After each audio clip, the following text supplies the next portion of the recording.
Hi, everybody. Welcome to my homestead and welcome to my channel. My name is Jared. If you haven't already, please make sure to subscribe. So we're going to go over this talk by Sheri Dew. She has some really interesting things that she says in here. I have a new generational quote thanks to this talk.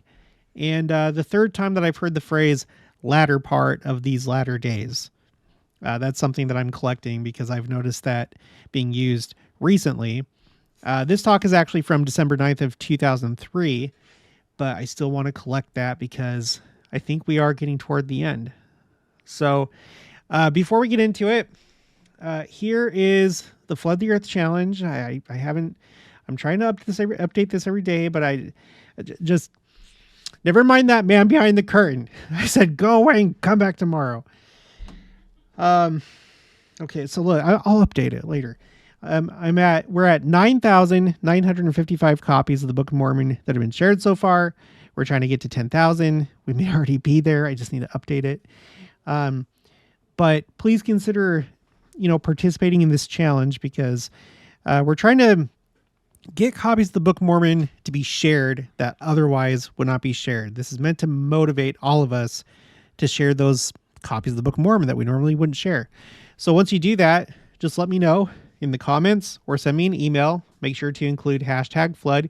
Once I get to your comment or your email, I'll respond to it to let you know that I saw it and that I updated it. I keep track of everything over here to the left. So I'll let you know where you're at each time you let me know you share a copy of the Book of Mormon. So good job, everybody. Keep up the good work. Okay, so let's go back to this. So this is Sheri Dew. At this time, she was president and CEO of Deseret Book Company. But just before that, and by the way, she's from Kansas, just like me. Just before that, she was second counselor in the Relief Society General Presidency. That was from 1997 until 2002. And I believe she's pretty good friends with Sister Nelson. I thought I heard that somewhere. If you can confirm that, let me know. But I love Sheri Dew. She has said so many incredible things. I have not a lot, but I have a number of her quotes on my spreadsheets, and this is the newest one. Okay, so the name of the talk, this is a BYU devotional. The name of the talk is You Were Born to Lead, You Were Born for Glory. And I really like this. Okay.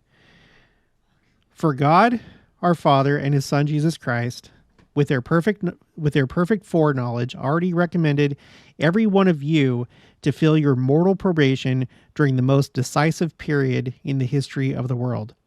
You are here now because you were elected to be here now. See 1 Peter 1:2. She's referring to the doctrine of election, which could be restated as foreordination. But it is called the doctrine of election. It has everything to do with who you were in the premortal life, which determined where you were sent here and the missions that you have to accomplish in this life. All right, continuing. I have that on my quotes A through Z spreadsheet, doctrine of election, if you want to look it up. Okay, so she continues, this is not new news. You've been told countless times that you are a chosen generation, reserved for, and here it is, the latter part of the latter days. So let's hop over to my spreadsheet, quotes A through Z. If you ever want to access this, the link for it is in the description box of each video. It's best to view it on a desktop or a laptop so you can double click on the cell and then see everything that I have in here. But I didn't know that she had said this before now. I had heard Sister Nelson and President Nelson use this term, latter part of these latter days. So let's just do a quick review of how they used it. And I feel like this is a hint as to where we're at. So first you had this really landmark worldwide youth devotional in 2018, President Nelson's first year as president of the church, where he introduces the concept of the Lord's Youth Battalion, and Sister Nelson says incredible things, and this is one of those things. We often talk about living in the latter days. We are, after all, Latter-day Saints. But perhaps these days are more latter, quote unquote, than we ever imagined. And then President Nelson, This is in a social media post, September 10th of 2019, so just a year later. I'm just going to read this bullet point. You were taught in the spirit world to prepare you for anything and everything you would encounter during this latter part of these latter days. So if you have any other quotes where anyone uses this phrase, latter part of these latter days, let me know. Please send them my way.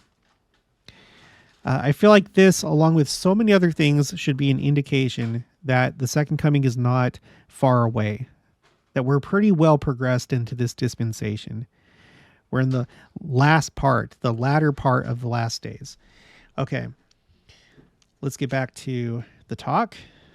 Okay, so just 2 months ago in General Conference, President Gordon B. Hinckley said once again, quote, "You are the best generation we ever had," end quote.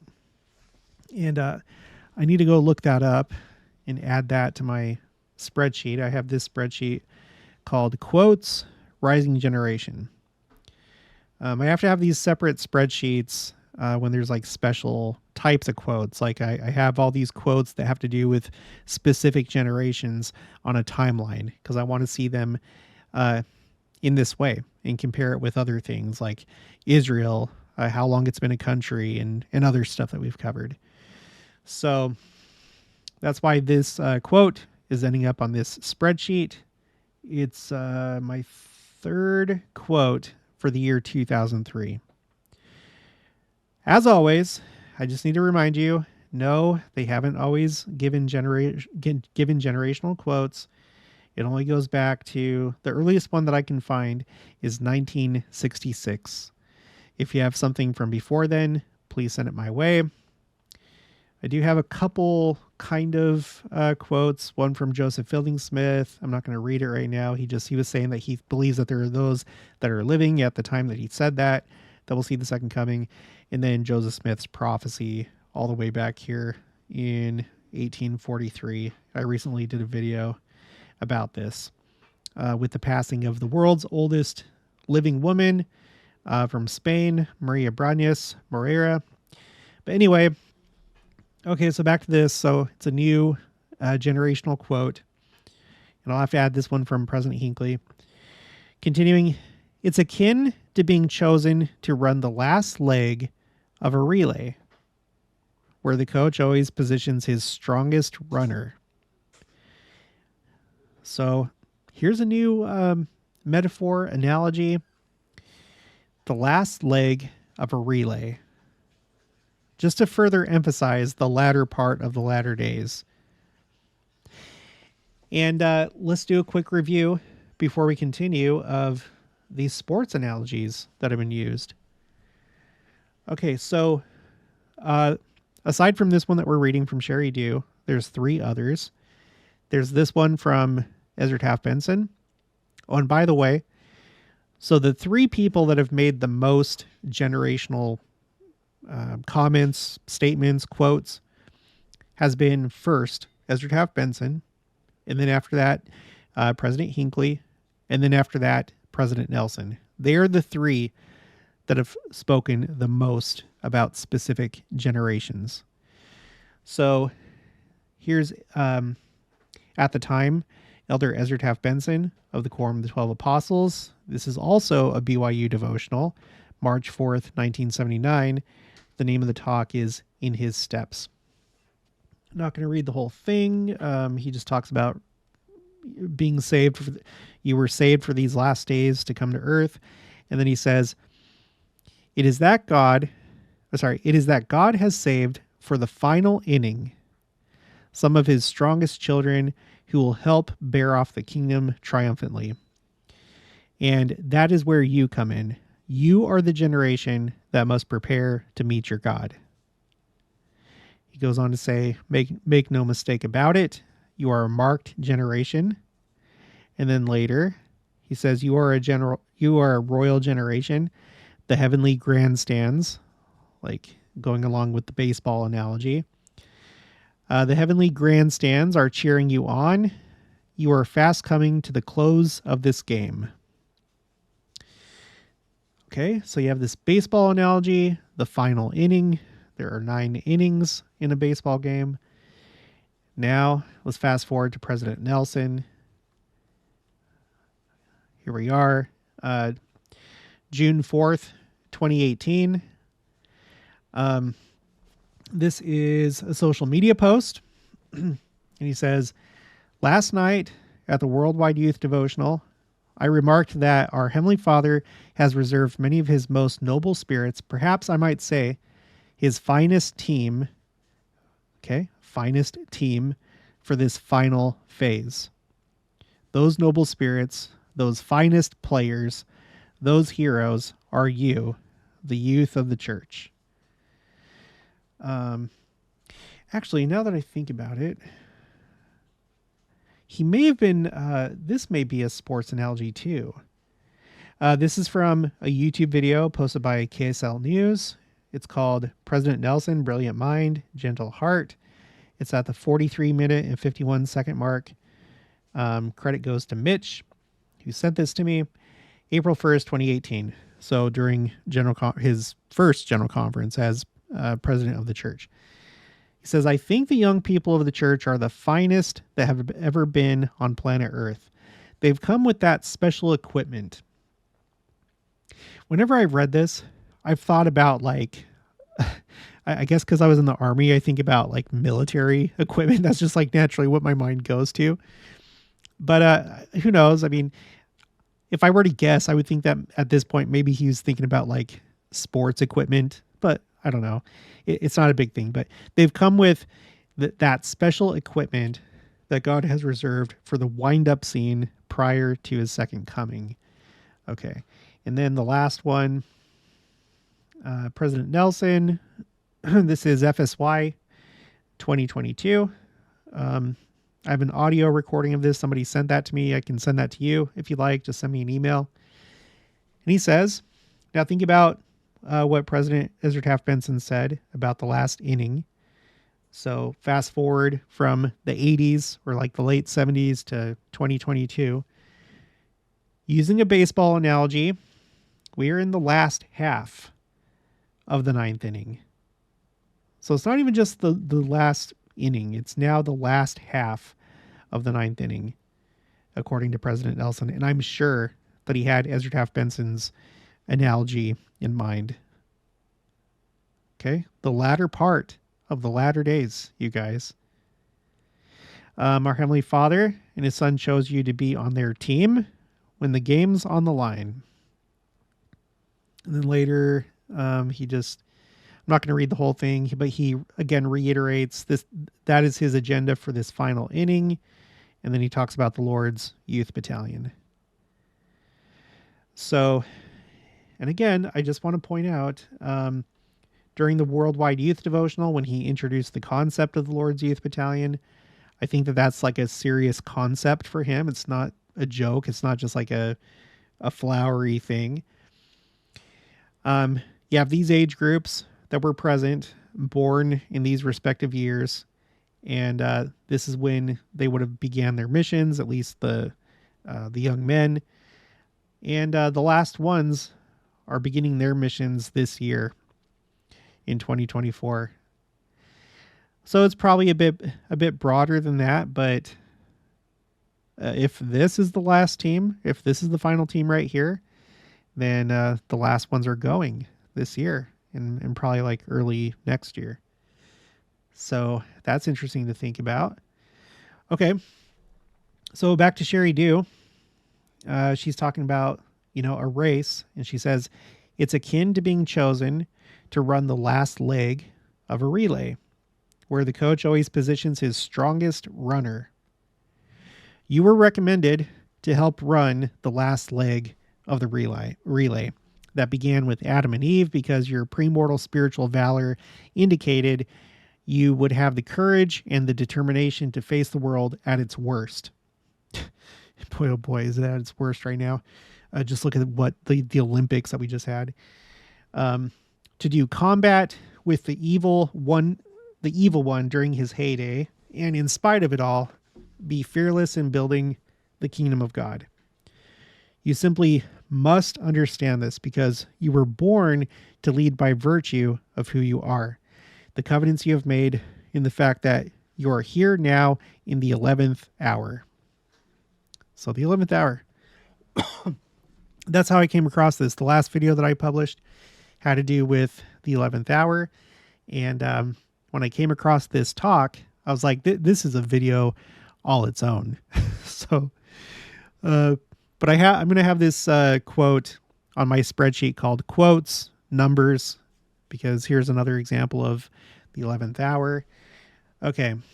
You were born to lead as mothers and fathers because nowhere is righteous leadership more crucial than in the family. You were born to lead as priesthood and auxiliary leaders, as heads of communities, companies, and even nations.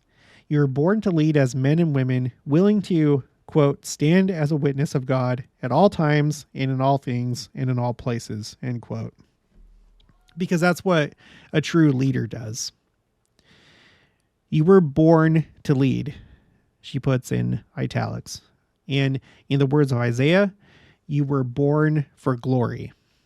See Isaiah 62, 2 through 3. I'm not going to read it right now, but we recently covered a couple talks by Bradley R. Wilcox in the Young Men's General Presidency. And he was talking about the fact that we're all going to probably need to step up and lead at the very beginning of the millennium, because there's going to be a huge influx of converts to the church. Christ is going to identify this as his church. Not everybody's going to join. And I don't know the specific circumstances. There's still going to be all different religions, but it seems to me like the church is expecting a large influx when that happens. And when that happens, Bradley R. Wilcox was talking about, are we going to be swamped? Are we going to have enough leaders, bishops, Relief Society presidents? So when Sheri Dew says this, you were born to lead, I think of that. I mean, yes, all throughout this dispensation, we've needed leaders. Leaders are always needed, but especially right now, as we're about to enter into the millennium. So again, I said before, in the Army, we were counseled to pay attention to the other positions within your company, not just your MOS. So for me, I was supply. So it's not just like, oh, look at the supply sergeant, make sure that you can take over for the supply sergeant if you need to. But no, pay attention to what the armorer does. Pay attention to what the platoon sergeant does. Pay attention to what the first sergeant does. This and that. So I think that would be a good idea. You guys pay attention to what others in your ward do in case you have to step up, and so that you're prepared. Of course, you can never really truly be prepared, but it helps. Okay. Later on in her talk, she says, the simple fact is that our Father did not recommend Eve or Moses or Nephi or countless other magnificent exemplars for this dispensation. He recommended you and me. Do you think God would have left the last days to chance by sending men and women he couldn't count on? Of course, she's not saying that they couldn't be counted on, Eve and Moses, but from all the other choices, yeah. I'm talking about just like people that aren't valiant. A common theme of patriarchal blessings given to men and women your age is that you were sent now because our Father's most trustworthy children would be needed in the final decisive battle for righteousness. That is who you are. And it is who you have always been. And I think that's all I had. I kind of skimmed through the rest of this, and I don't think there was anything else I wanted to pick out for my spreadsheets. But it does seem like a really good talk, just the parts that we read. I love Sheri Dew. I love Sister Nelson. I love President Nelson. I love them all. I hope I get to meet her someday, Sheri Dew and Sister Nelson and President Nelson. They're just incredible. Oh, and then there was this, recently I did a video, President Holland, he did this post on social media where he was talking about the Olympics and this Olympian right here, and a race and finishing the race. He was talking about finishing the race. This is somebody that just in this last general conference said he only has months or weeks or possibly months to live. And so he talks about, this race, how we're all in a race.